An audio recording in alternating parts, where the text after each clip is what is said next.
when I respawn from my game, I don't want to go back at the beginning. I want to start here. And that's what IBC is about. When you respawn, when that rainy day fund drains because of some life happens, something's going to happen. So you get to respawn with more money, or you can respawn with not a lot of money. What's some of the differences maybe with the age group that you're in compared to, say, your parents as an example? That's a great question, Richard. So what comes to mind right away for people in my generation, my age group, is I noticed that a lot of us want to live for the present and live for experiences. And so their approach to money is quite different. When they go about their day-to-day and their expenses, they are quite mindful on saving and setting money aside for enjoying life as much as just setting it aside for future quote unquote retirement. I feel like a lot of millennials and maybe even the Gen Zs, which is the generation after, they want to focus on work that they enjoy doing rather than doing work for the sake of generating an income and a paycheck.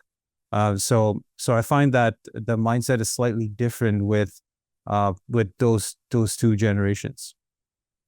Yeah, I love that. I think that's great. Now, Paul, thanks for joining us here today. Excited to have you on.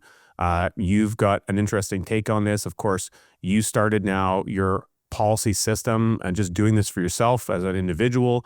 2012, you've got a bit of time under your belt here as far as doing this as an individual, now helping clients as well. What's your take on this? You know, you've always been a good saver. It's something that's really important to you about setting money aside, trying to really focus on mindset and habits. Where do you see people in your category? Because you have an experience in a construction background like I do, and meeting with people often in a similar, age group working, but seeing people at different stages of life. What do you think resonates with folks in your age group applying their financial life differently than say other generations have? Yeah, for sure. And I think I was kind of thinking about this today, Rich, and our generation, things financially were done a certain way for so long, right? And so I think with millennials, we're a little bit more like we have a crapometer, right? Where we can see things and we're gonna like actually examine it.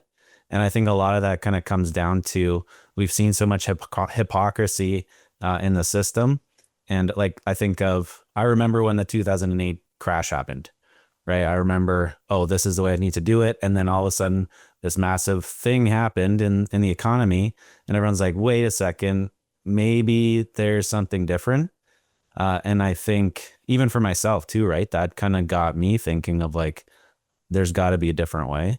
And so I think a lot of the times, especially when I chat with people that, are millennials or kind of that age group, they're looking for something different just because they've seen both sides of the coin. And so yeah, it's kind of created that, hey, there is a different way to do it. And a lot of our generation is a lot more curious, looking for those different ways. And for me, I was super fortunate, right? I kind of tell people when I meet them, I happened to be in the right place at the right time and discovered IBC. Thanks in like 100% to you, right? One day you showed up, Paul, read this book, changed my life, and changed the life of my family and the next like generations to come, right? And so, yeah, I think just with millennials and those conversations I'm having there, people are looking for something different. And that's since I've had the honor of being able to help other families, that's what I hear a lot of. I did not know you could do this. Like I didn't know this existed. But you can tell like a lot of the really good conversations, a lot of clients that I now get to the honor of serving and helping, a lot of those conversations started like with the light bulb going off of, there is a different way to handle my finances. There is a different way that my family can prosper. And we don't have to follow those same rules, those same things that we've been taught for however many years, right? So what I get in there is from battle scars to hope. So what are the battle scars that you either experienced because of market change, market shift, losses in an investment as an example, Those are the scars that start to reframe how we think. And then there's the desire to look for something more, something different. You're seeking a hopeful outcome. Boom, infinite banking shows up somewhere along the line, and people are saying, maybe this is the thing that might change the game for me and give me that control I've been looking for all along.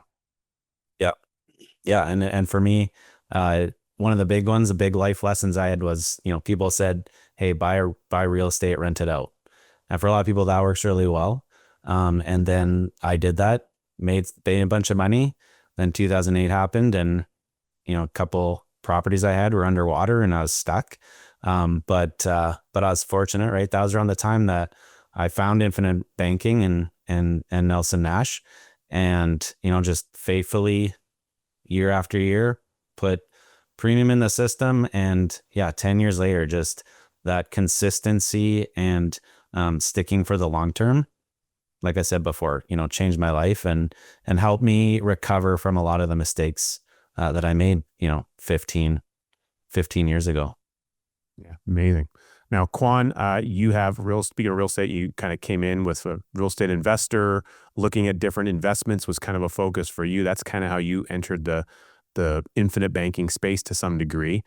What do you think is, your approach or the reason that you were so focused on your financial life? Is there an element of that connected to, your age, do you think, being a millennial? Is there something that you saw maybe when you were young, something that your parents were doing or weren't doing, something that the world was suggesting that you do that caused you to maybe see, should I pivot? Can I do something differently than what I see out here? What do you think? Yeah, thank you, Richard. That's a great question. And I wish in my 20s you were knocking on my doorstep and say, hey, Quan, I got something cool for you to listen to. Going back to what Paul was chatting about, 100%. And I think the difference is with our age group, we've seen what happened in 2008, right? That was huge. That changed the world. And there was the 2000 tech bubble, but a lot of that stuff prior to that, our parents, the older generation, they stuck to a job for 30 years, 40 years. That's it, one job. And they had all these things in the past that did work out, the pensions and things like that. And then when 2008 hit, it was just like, holy cow, these people have saved up all their life inside their registered accounts, all this stuff. Now it's gone backwards. Now they've lost half, 50% or more. Where's their nest egg now? And I think that kind of started opening up my eyes. I was always interested in investments. I went to university for something totally different, got a degree in something totally different, but I've always loved finance. And it's like, because if we don't, maybe that was just the way my mind was wired. It was just like, I always wanted to learn, because all this talk about RSPs, what is it? And I had no idea what it was. Once I started learning about it, I said, okay, RSPs, I'm going to start investing in equities and all these other things. We have a ton more amazing conversations and great clips just like this if you go right here. Or if you want to watch the rest of this conversation, the full episode, click right here.